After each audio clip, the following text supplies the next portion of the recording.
Welcome to Teacher Talks. I'm Maria Keffler. And I'm Erin Brewer. And what are we talking about today?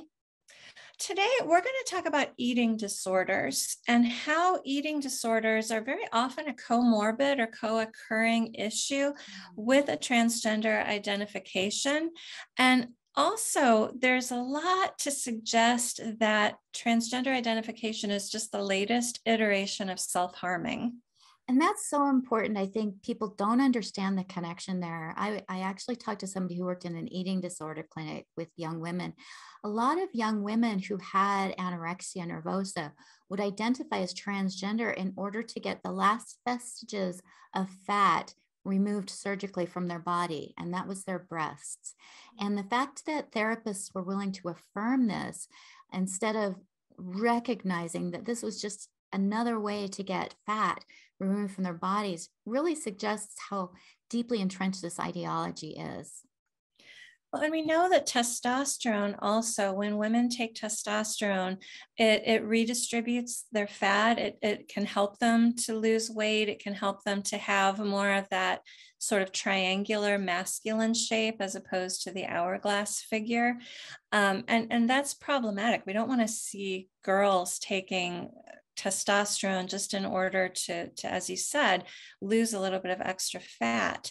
I think one thing I didn't appreciate until I started studying this a little bit more and talking to people like you and other people who are more in the know, how much self-harming is promoted in groups on social media. There are groups on Discord, on Reddit, on Instagram called pro-ana groups or pro-anorexia groups, where girls actually give each other pointers and cheer each other on in starving themselves or in being bulimic or even in self-cutting. There's groups where they encourage each other to self-harm. And Stella O'Malley, we were speaking with her recently, and she really affirmed that she sees transgender identification as the latest step in this self-harm history.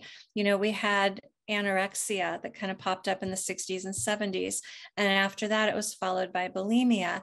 And then cutting really just started to come about in the 90s, maybe 90s and early 2000s. Well, now we're seeing transgender identification. It's a lot of these same kids who are doing all of this stuff. It really is, and there's another group of kids who are really embracing this, and that's kids who are going through puberty, who are very uncomfortable with how their body's changing. If you've got a child whose body is sort of asexual, and then suddenly she starts to develop a sexualized, woman's body and starts to be objectified by those around her and get a lot of attention for those changes that she's going through. Sometimes girls do develop anorexia and other eating disorders in order to sort of prevent that from happening. If they can even, if they starve themselves enough, stop their menstrual cycle.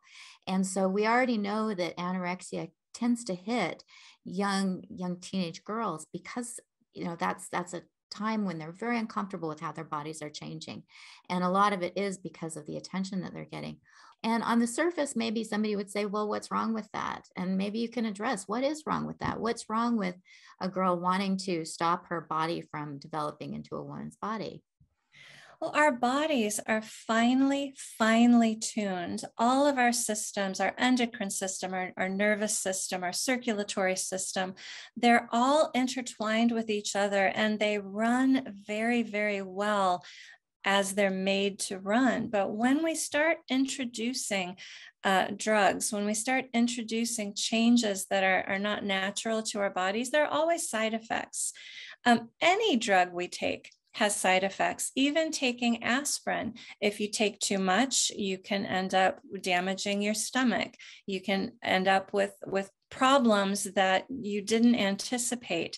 Every drug ad that we see on television has the lawyer speaking as fast as he can, telling you all the side effects, because everything that we introduce has potentially negative side effects. And so when girls or boys are introducing these drugs that are not natural to their bodies, they are causing problems in their systems Puberty blockers lead to bone demineralization. We know they retard development, both intellectual and physical development. Cross-sex hormones also have really damaging effects to our endocrine system.